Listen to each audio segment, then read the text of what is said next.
Hello and welcome to another Fireside Chat with Knight Frank. My name is Victoria, I'm Head of Residential for Asia Pacific, and I'm joined today by Joon Choi, Executive Director of Frank Korea.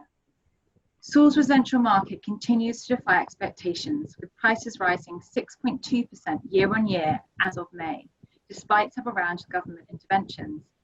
So how is Seoul performing so well, and what is happening on the ground today? Joon, please can you set the scene for day-to-day life and business in Korea currently? Compared to pre-COVID-19 pandemic, people are having relatively normal days, although wearing masks has become a necessity, and schools have provided online lectures. The Korean government, despite the spike in COVID-19 infected numbers, has never instituted a total lockdown measure. This has allowed us to continue our business normally with slight adjustment and modifications.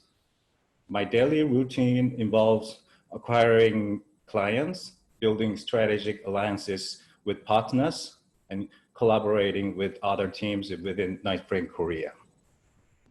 Okay, great. So you're managing to get back to life pretty much as normal, it seems.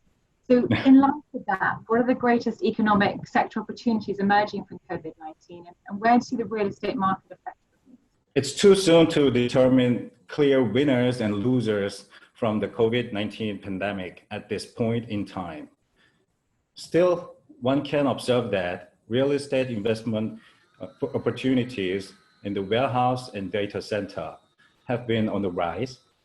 First of all, investors' interest into online shopping, such as Amazon and Coupang, which is the biggest e-commerce giant in Korea, has been surging.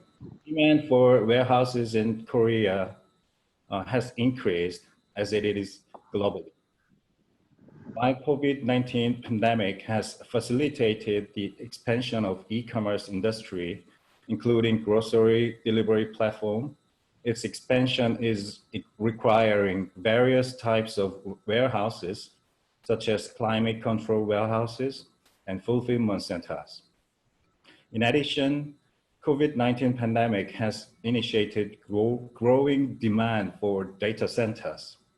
Consumption of mobile data has increased every year, and one can expect work from home and online lectures would accelerate the data consumption even further.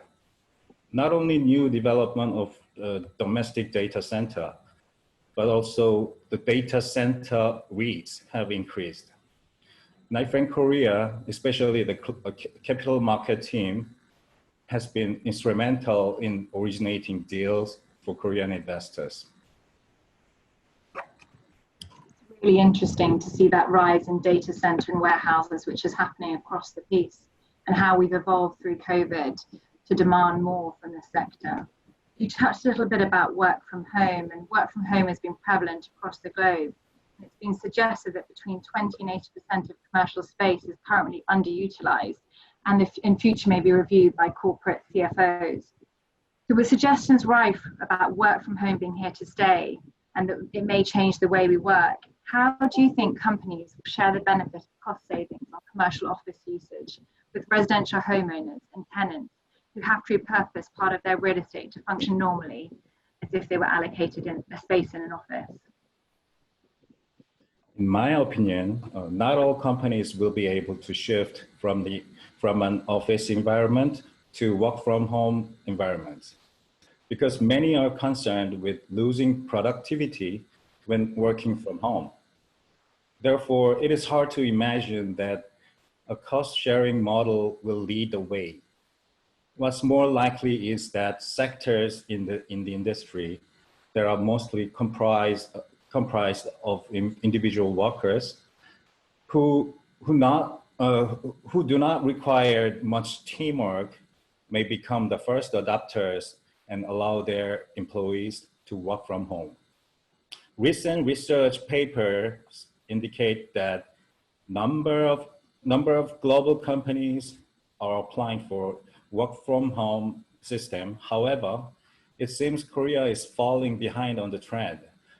According to Korean Ministry of Employment and Labor Statistics, the portion of work from home in Korea is 4%, way lower than United States, which is 38%, and Japan, 12%. Benefit sharing could be discussed if the work from home atmosphere permeates into Korean society.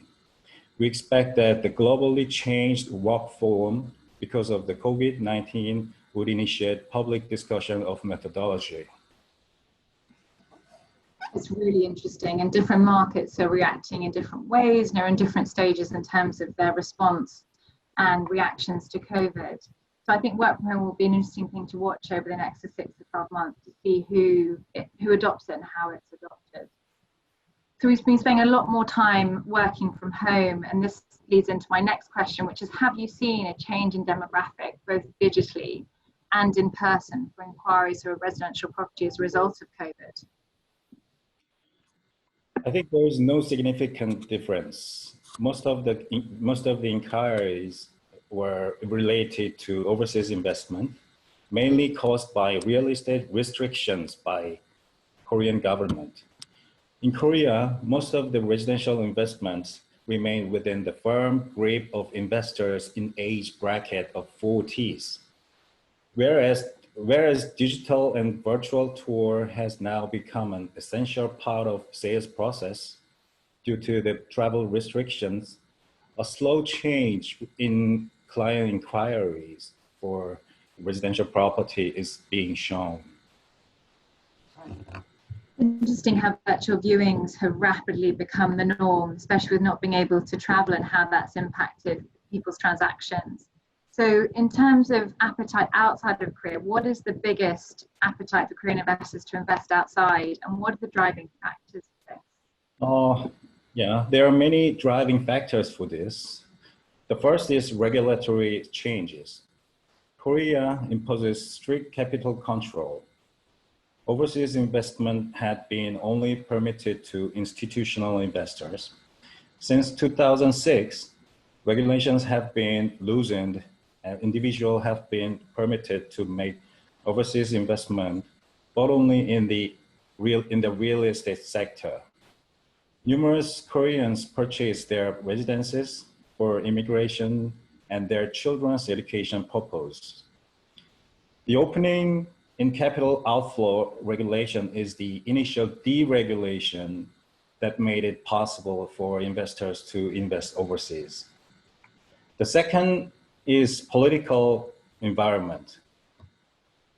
The recent election results in Korea have fueled many to consider diversifying funds overseas. This has been done via real estate investments and via immigration programs.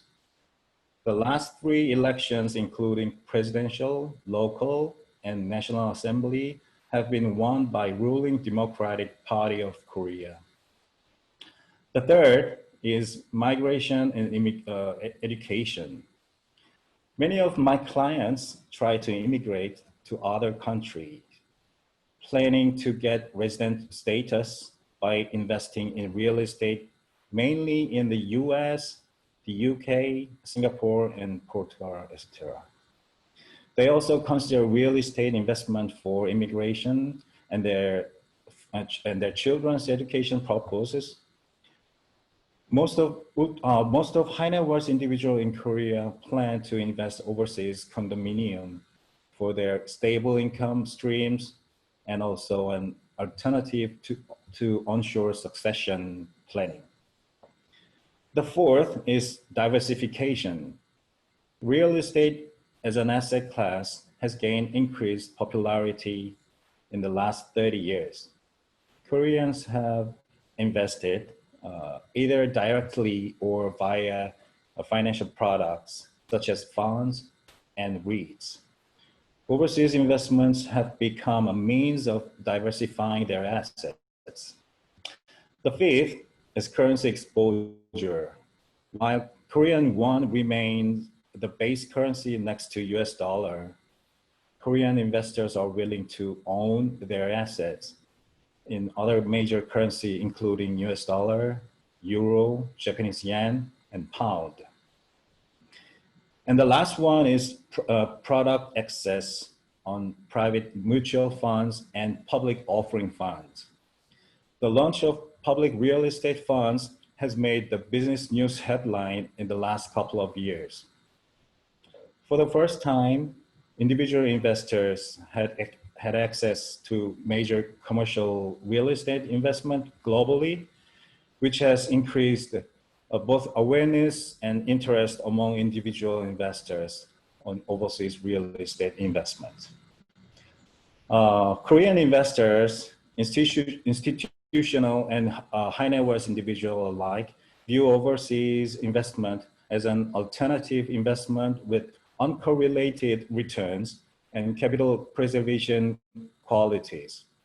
This investment appetite for high net worth individuals has only just started and will increase over time. That's really interesting, and we see that across the piece in terms of capital preservation for investment into property. And we're actually seeing, and we have seen over the past few years, that people's allocation into residential has been growing and growing as they see a really good place to put their money as a safe haven or diversification or currency play. So Joon, thank you so much. It's really fascinating to hear your insights into Korea.